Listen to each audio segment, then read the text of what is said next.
of the best representatives of the modern generation of black belts right here on the mats in front of us. In the blue gi, Rotuolo of Atos. In the white gi, Mica Galvão of Fight Sports.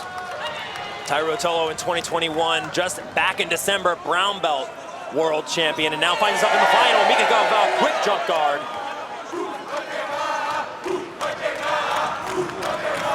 The crowd already getting excited over Mica Galvão's guard pull.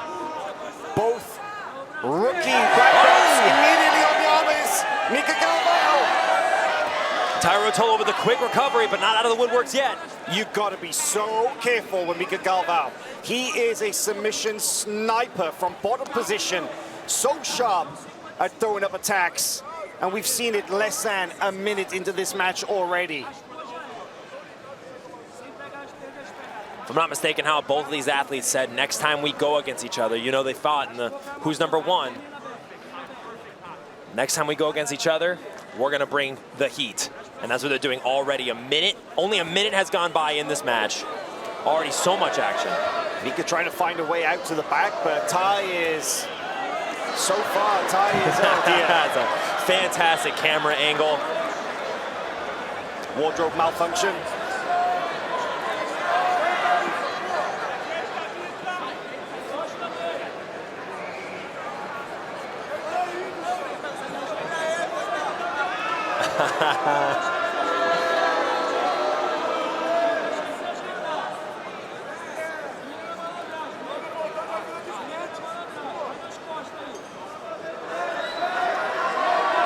And it restarts.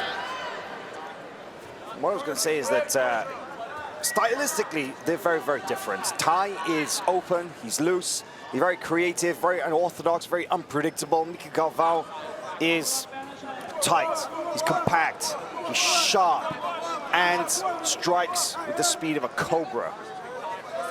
Very, very different styles of jiu-jitsu, and yet these are top of the food chain athletes. And let's just talk briefly about the bracket that they had to fight through. This was, well, they're saying it was one of the most competitive lightweight brackets of all times. And Rotuolo had to beat World Championship silver medalist Lucas Valente, Pan and European champion Levi Oh my goodness, toe hold from Mica Galvão. Nothing doing. Rotuolo won't tap to that. He's out. Rotuolo had to beat Levi Jones-Leary, Pan and European champion, and beat Pan champion Jonathan Alves on his side of the bracket. But I'm not sure who had the tougher side, because for his part, Mica Galvão had to beat Jonathan Gracie, Mateus Gabriel, and Aleph Brito to get into this final. My goodness, and Mica Galvão in the semifinal versus Jonathan Gracie with a beautiful counter berimbolo. You saw Jonathan Gracie go for an uncharacteristic, I would say, berimbolo attack, and Mica kicked his leg out, took the back, and choked like that. So both of these competitors in their semifinal had dominant performances. And let's not forget, there is one astounding fact about these athletes, and that is they are both 18 years of age, Jake. Oh my goodness. I knew Mica Galvão was 18, but I didn't know Rotuolo was too. In the corner of Ty is his brother, twin brother, Cade.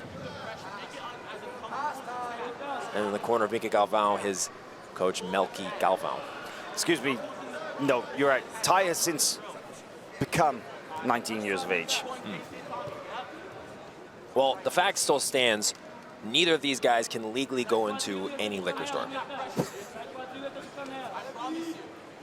They just graduated high school, Halatique, and they're here in the finals of the Black Belt World Championship.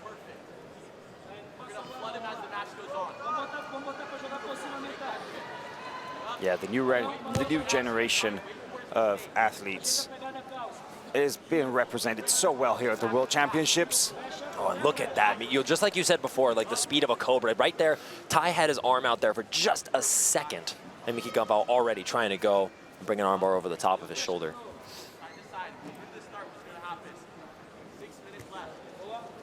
Big elevation here, right back. Looking for the close guard once again, but Ty bringing his knee through the middle. It's quite remarkable. You see the way that Rotuolo, look at that side-to-side passing motion. Now his very famous trademark kind of leg pin passing system. It's a really unique guard passing style. His way of defending sweeps often looks like he can be swept, but look at that. No, Mica Galvão is up on top. Mica manages to put Tai down. That's a 2-point reversal right there. Mica Galvão showcased some very tight passing versus Taira Rotuolo's teammate Jonatas Gracie earlier in the semifinal. Let's see if he can employ a similar strategy. He was able to hug the head of Jonatas Gracie, and then from there it was hard for Gracie to come back. Tai doing a good job already, kind of mitigating that possibility by bringing that right knee through Howell.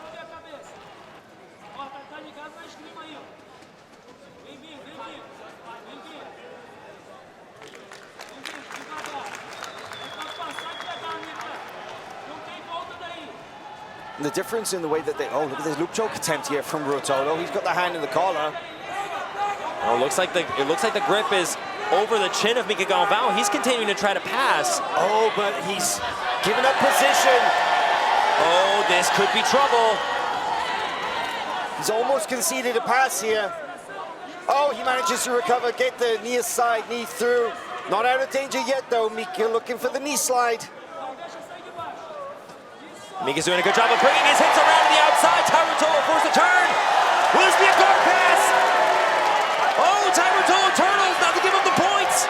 Rotuolo bails, no points conceded, only an advantage, but gives up his back, and this is dangerous. Galvão's got a good grip now. Looks like he's got the seatbelt grip from the back. No grip at the collar here, no choke just yet. That's one hook in.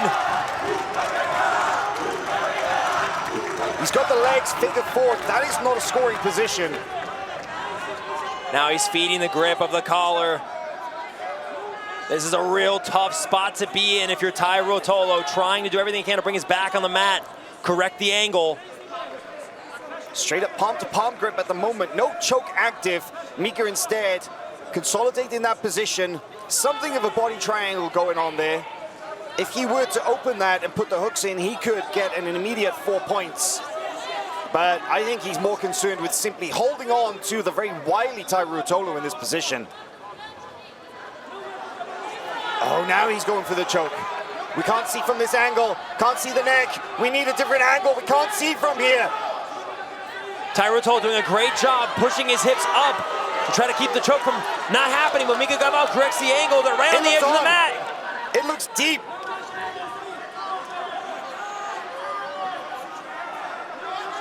Tai out of immediate danger for just a second, but right back in there. They're going to take them back into the center of the mat.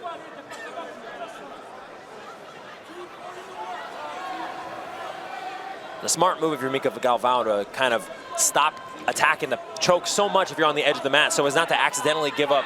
We need to see the hand fighting here. We need to see the hand in the neck. That is really everything that's going on here. The whole battle is about Mica Galvão's hands around the throat of Taira Rotuolo. If he can get his hands into the collar and pull it across, he could finish this match. Just over 2 minutes left here in the most highly anticipated black belt male final. Without a doubt. And Mica still has a grip of the collar. It's very high on the face, though. You can see the hand fighting of Taira Rotuolo. It's really up across the mouth and the nose. He needs it under the chin to really get the choke, but it's not impossible. Can still choke over the face. It's interesting to see Mica now grabbing over the arm of Taira Rotuolo. It seems like he's really just trying to cut through a bunch of different options to how to get underneath the chin, but Taira Rotuolo is so resilient. Oh, looks like he's going to turn back into the post guard. And he's right up. And we'll see what Taira Rotuolo can do with this minute and 20 seconds to make back the score. If he can pass, he can win this. Mica Galvão has 2 points and 5 advantages. Taira Rotuolo needs a 3-point guard pass at the minimum to win this match. He needs to get out of the close guard, and he needs to pass. He needs to either secure side control, mount, or the back.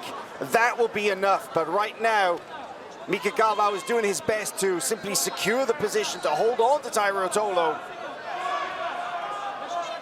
And this close guard of Mica Galvão is a dangerous place to be, Jake. As every single second passes by, it only benefits Mica Galvão more. Time is running down, and Rotuolo is having a very hard time opening the guard of Mica Galvão.